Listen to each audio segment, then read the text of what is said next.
All right, JR, things are getting fancy around here. We're using graphics now. I've got the production budget gone up as of late because we're getting so much support on this show. Um, in front of our faces right now, if you're watching this on YouTube, is the Big Ten tournament bracket, the men's bracket. And I'm just curious, there's a couple matchups that jump out at me, but I want to know what kind of paths are you looking at? Hey, this team's got a pretty decent path, or this team is going to struggle a little bit.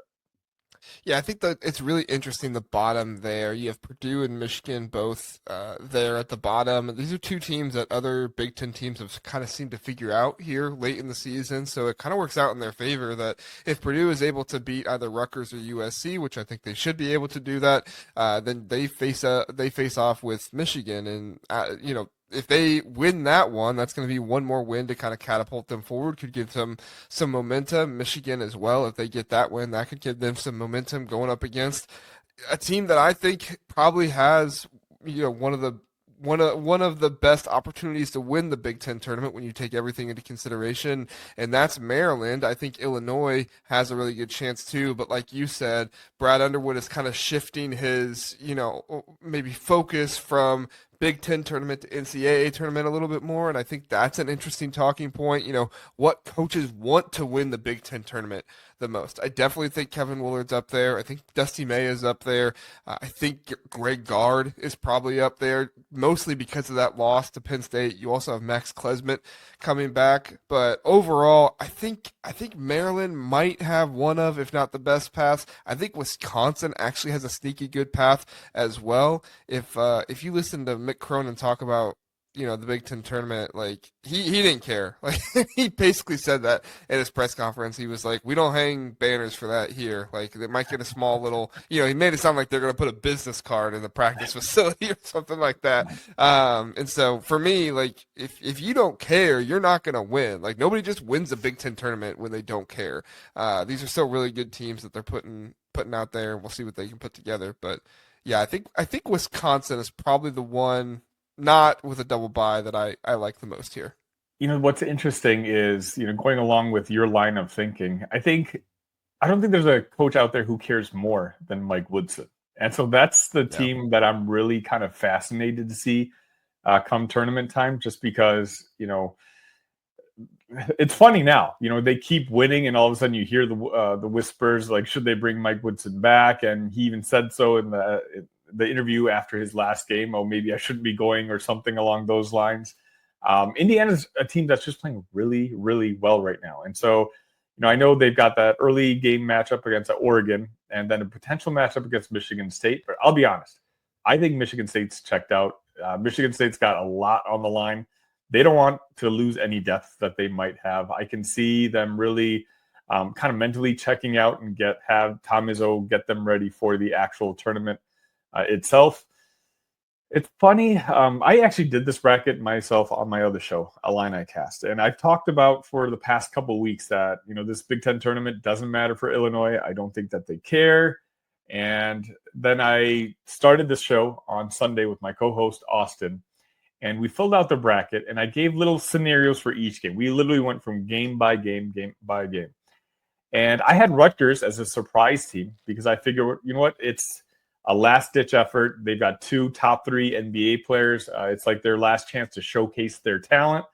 I just predicted that they would win their first-round game and that they'd actually beat Purdue in their first matchup. And actually, I had them beating Michigan also, just because Michigan right now, I just don't trust, right? They're just Yeah. in a disarray. And for me, it was a simple matter of superstars taking over under the spotlight, that type of scenario we've been waiting for all season long from Rutgers, and it never happened. But maybe the Big Ten tournament was going to be it. And then I talked about Maryland and Illinois, which, in my opinion, is going to be the matchup in this tournament, just because there's Maryland, who is arguably I think you said it on the Big Ten Huddle earlier today. If they had like 2 or 3 more depth guys, they could have been the best team in this conference this year. And you have an Illinois team who now has something extra to play for, in the sense of trying to get Morez Johnson back and get him some game time, give him some minutes on the court. And Illinois lost to Maryland earlier. So I think there is kind of a backstory here of where Illinois may try to, put out their best effort against Maryland to kind of avenge that loss from earlier on in the season. And so I actually predicted, my ultimate prediction is whoever wins between Maryland and Illinois wins the entire tournament, essentially. Just because I said if Rutgers beats Michigan, then Illinois is playing Rutgers in the final round or in the next round. And then Rutgers, they'd been playing 3 straight days at that point. So they're going to tire out.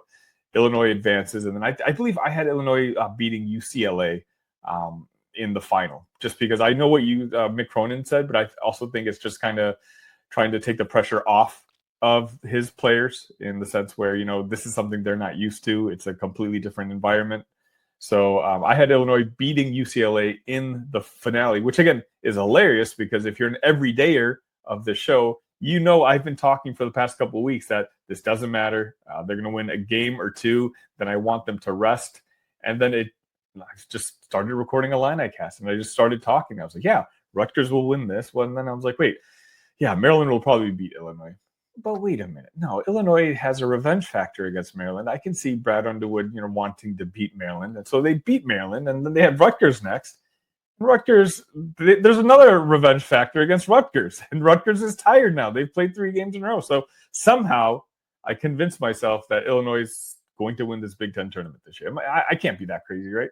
No, you're not crazy. I think you watched the Big Ten huddle on Sunday when we went our game by game, and Frank and I, we were talking about the Maryland Illinois game, and we both kind of agreed it's kind of like 50-50 because Illinois, really good situation for them. We've talked enough about that Illinois Maryland game, but also it's gonna be the first game of the tournament for Maryland, and like I said, I think this matters for Kevin Willard. I really think that he's put this team together to compete in the Big Ten and try to do something in it. They finished second place behind Michigan State. I think that probably rubs them the wrong way a little bit that they were that close to, at least getting a share or something like that, and they weren't able to get there. So, they weren't that close. It wasn't like it was a one-game thing or anything, but you know what I mean? Like, rankings-wise, they were right, second place.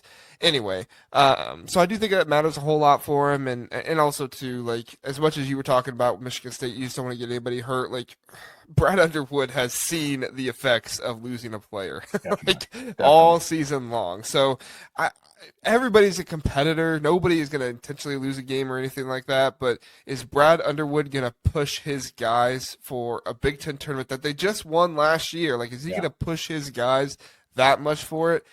I don't think so. That probably sounds bad as a competitor a little bit, but at this point, like so many of these teams, yes, they're competitors, but they're also thinking logically as well because the NCAA tournament is the tournament that matters the most. I see, JR, I'm one of those guys who, when the brackets come out, I just fill out one and I use it the same one for all the bracket challenges that I enter. I don't have like 3 or 4 different brackets that I check. So for me, once I live on Illini Cast, made my bracket, filled it out on Sunday. I can't back up now, but I'm telling you, I agree with you. I actually wish I would not be sad. I want Illinois to beat their first matchup, like Iowa, Ohio State, whoever it might be.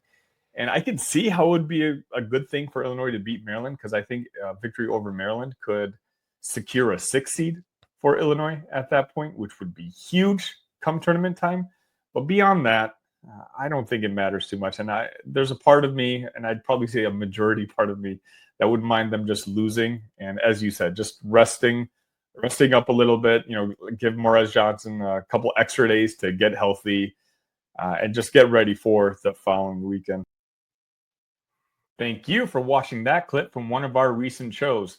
If you liked what you saw, go ahead and watch the full episode. It should be right here on this channel. Better yet, if you are a fan of the Illini, make sure you're subscribed to Locked On Illini. I produce content for you daily. That's right, every single day right here on Locked On Illini. Tell your friends, and I'll see you next time.